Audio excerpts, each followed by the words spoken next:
Hello everyone, welcome to net Margdarshan. मैं सीमा सिंह इस video के माध्यम से आपको नेट जेआरएफ एग्ज़ाम की प्रिपरेशन से रिलेटेड बहुत ही महत्वपूर्ण इन्फॉर्मेशन देने जा रही हूँ। आज ये वीडियो आपके लिए बहुत ही इम्पॉर्टेंट साबित होने वाला है, क्योंकि इसमें मैं बताने जा रही हूँ कन्फ्यूजिंग एंड डाउटफुल क्वेश्चंस के बारे में। यानी कि वो किस तरह के क्वेश्चंस होते हैं जो कि एक क्वेश्चन को समझने में बहुत ही डाउट पैदा करते हैं, बहुत ही कन्फ्यूज़न पैदा करते हैं, और आपको कैसे उनको जो है सॉल्व करना चाहिए।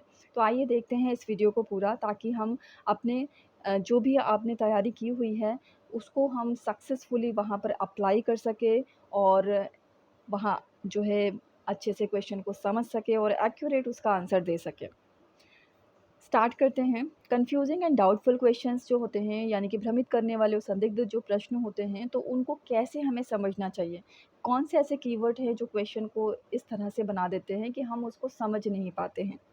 क्वेश्चन में अगर नॉट लगा हो या फिर नॉन भी लगा होता है कई बार, जिसका मतलब होता है हिंदी में गैर, और गैर जो लगा होता है, गैर के मीनिंग को जो है प्रॉपर मीनिंग देने के लिए उसके साथ एक और कीवर्ड लगा होता है, जो कि अगर किसी भी एक कीवर्ड मतलब किसी भी अगर यूनिट से वो कीवर्ड लिया गया है तो उसी का वो मीनिंग निकालता है। तो जैसे कि रिलेटेड और गैर जो है वो वहाँ पर लग जाता है, तो वो रिलेटेड नहीं होता है इसका मतलब। इस तरह से हमको जो है क्वेश्चन का मीनिंग प्रॉपर समझना है और उसी के अनुसार उसका आंसर देना है। मान लीजिए कि क्वेश्चन नेगेटिव पूछा गया है, तो हमें ऑप्शन को भी नेगेटिव उठाना है, ताकि हमारा क्वेश्चन अगर नेगेटिव है तो नेगेटिव में उसका आंसर हो, पॉजिटिव है तो पॉजिटिव में उसका आंसर दे सके। इस तरह से हमें क्वेश्चन को डाउटफुल होने से, कन्फ्यूजिंग होने से बचाना है। क्वेश्चन विद न्यू और डिफरेंट ऑप्शंस। कई बार ऐसा होता है कि अब जो है इस बार जो पिछली बार पेपर आया था 2021 का, जो मर्ज होके आया है क्वेश्चन पेपर, उसमें मैंने देखा है कि बहुत से ऐसे क्वेश्चन के ऑप्शंस हैं जो कि डिफरेंट दिए गए हैं। मतलब कि अभी से जो पैटर्न चला आ रहा है, अभी तक चला आ रहा था, तो वो एक नया वहाँ पर ऑप्शन देखने को मिला कि आकृति वेन डायग्राम के बारे में पूछ लिया गया। तो अगर वेन डायग्राम के बारे में आपको पता है कि अगर कुछ पूछा गया है स्टेटमेंट, कोई प्रीमाइसेस के बारे में, प्रोपोज़िशन के बारे में, तो और उससे पूछा गया, उसके बारे में पूछ लिया गया है कि इसकी आकृति ऑप्शन में पूछ लिया गया है कि कौन कितनी आकृति होगी, 1 होगी और सेकंड की थर्ड होगी। तो इस तरह से मतलब रिलेट करके मैं आपको बता रही हूँ फॉर एग्ज़ाम्पल।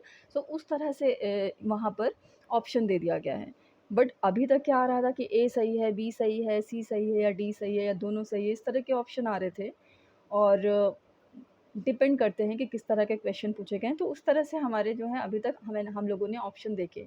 बट जब डिफरेंट ऑप्शन आते हैं तो हमें क्या होता है कि हमें कन्फ्यूज़न पैदा होता है, और साथ के साथ हमारा टाइम मैनेजमेंट गड़बड़ा जाता है। तो वो नहीं होना चाहिए, तो उस बात का ध्यान रखें कि हमारे जो ऑप्शन हैं वो किस तरह से हम उसको करेक्ट कर सकते हैं। Question with different technique of asking. Question का टेक्निक भी देखा गया है कहीं कहीं कि बहुत डिफरेंट सा टेक्निक पूछा गया है।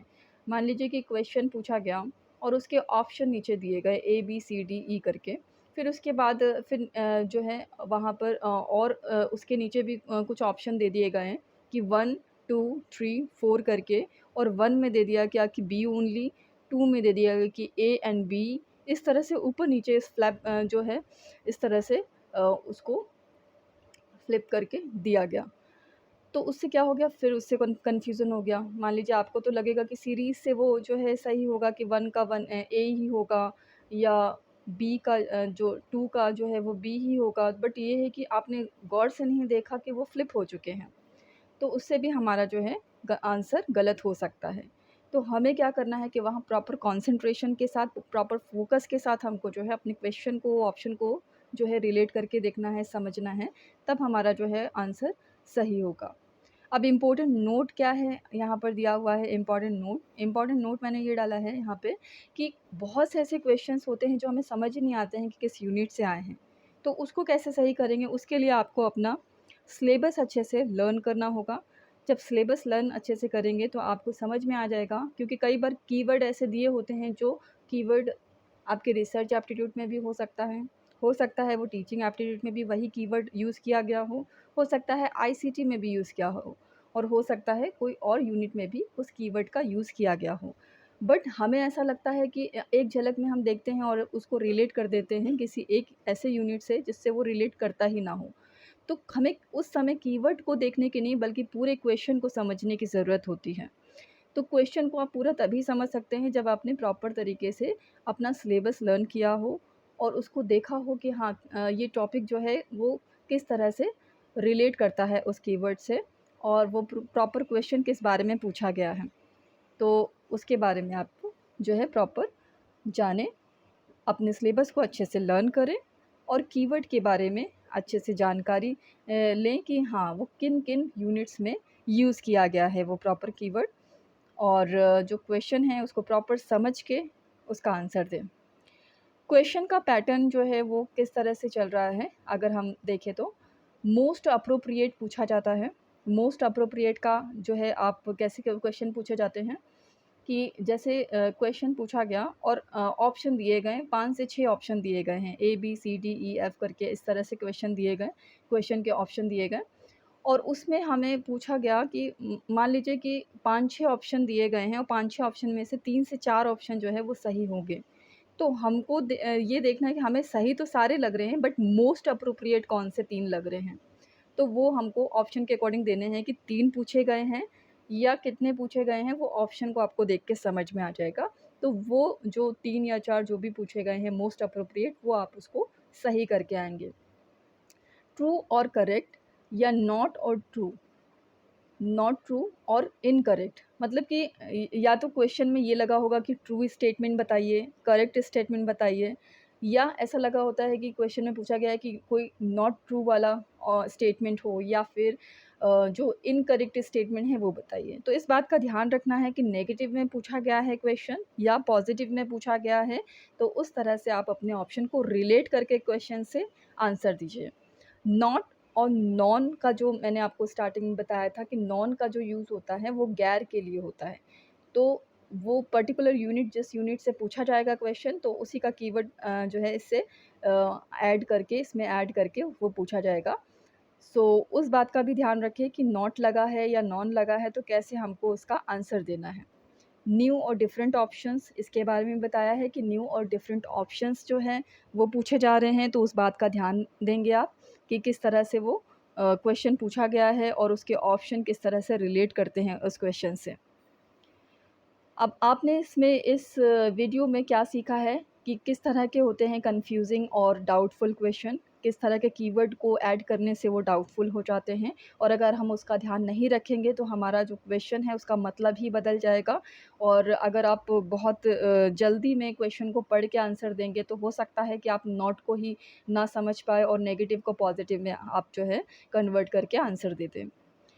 4 प्रकार के जो है कैटेगराइज़ेशन किए गए हैं जो मैंने यहाँ पर जो है 4 प्रकार के दिए हैं। जैसे कि अपडेटेड सिलेबस के अकॉर्डिंग 4 प्रकार के कैसे हैं कि एक तो है कि नॉट लगा होता है, नॉन लगा होता है और दूसरा होता है न्यू और डिफरेंट ऑप्शंस के साथ होते हैं और एक ऐसा होता है कि जो नए टेक्नीक से पूछे जा रहे हैं क्वेश्चंस और अलग से भी जैसे चौथा प्रकार क्या होता है कि मोस्ट अप्रोप्रिएट करके आ जाता है। तो इस तरह से क्वेश्चन पूछा जाता है मोस्ट अप्रोप्रिएट करके। तो उसके बारे में यहाँ पर 4 प्रकार के हमने जो है सीखे हैं कि इस तरह के क्वेश्चन पूछे जाते हैं। सो अब जो है आपको इस वीडियो के माध्यम से समझ में आया होगा कि क्वेश्चन किस तरह से कन्फ्यूज़िंग और डाउटफुल हो जाता है और हम अपनी बेहतरीन तैयारी के बाद भी क्वेश्चन पेपर को देख के कन्फ्यूज़ हो जाते हैं। एक क्वेश्चन की वजह से या 2 क्वेश्चन की वजह से हमारा पूरा टाइम का मैनेजमेंट ख़राब हो जाता है और जिससे कि हम जो है क्वेश्चन को टाइम पे फ़िनिश नहीं कर पाते हैं। तो आई होप कि आप इन बातों का ध्यान रखेंगे अपना एग्ज़ाम देते समय और अपना एग्ज़ाम बहुत अच्छा करके आएँगे, क्वालीफ़ाई होंगे। और अगर आप चाहते हैं कि इससे रिलेटेड क्वेश्चंस आपको प्रैक्टिस कराया जाए तो हमारे टेलीग्राम ग्रुप से जुड़िए। यहाँ पर टेलीग्राम ग्रुप का जो है लिंक दिया गया है, आप देख सकते हैं। और सब्सक्राइब करिए इस चैनल को ताकि कोई भी आपके एग्ज़ाम से रिलेटेड इम्पोर्टेंट अपडेट या जो भी वीडियोज़ हैं वो अपलोड करते समय आपका जो है नोटिफ़िकेशन आपको मिल सके और आपका जो है एग्ज़ाम में आपके काम आ सके। So thank you so much for watching this video and God bless all of you. All the very best for your exam.